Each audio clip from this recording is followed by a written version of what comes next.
Kasari, welcome back and it's me again. So for today's video, pag-uusapan pala natin kung paano mo malalaman kung tumagilid ka na ba. Hindi, ewan, joke.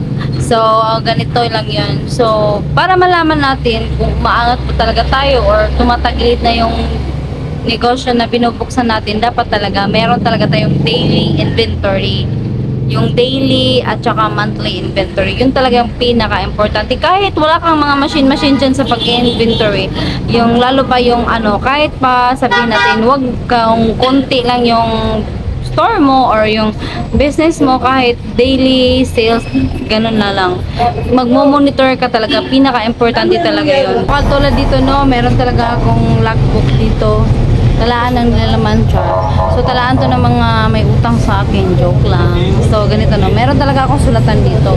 So, naglalag ako everyday sa aming, daily sales. Kung ilan yung benta namin sa araw na to, ilan yung nagastos namin, at saka yung mga araw-araw na pag-roll namin. Kasi kami ng asawa ko, kunyari, may sales kami, hindi po namin ng 2 araw. Tapos, itong stocks na to, konti na lang, ganito na lang. Niro-roll talaga namin yan. Hindi namin papaabutin na maubusan talaga totally yung stock, tapos dun pa kami bibili kasi mahirap yung what if wala lang stock dun sa binilan mo. So at least kahit paano meron pang konting natira, tapos nagro-roll ka uli, so at least hindi ka mauubusan ng stock. Kasi kalimitan yan, pag naubusan ka, syempre ano pa ibibigay mo sa customer kung wala kang nabili dun, di ba?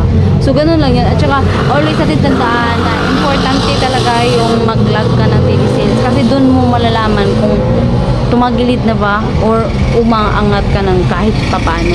Kasi kung wala ka namang pakialam, tapos basta nagbebenta ka lang, nagbubukas ka ng tindahan, nagsasara ka, paano mo malalaman kung umaangat ka?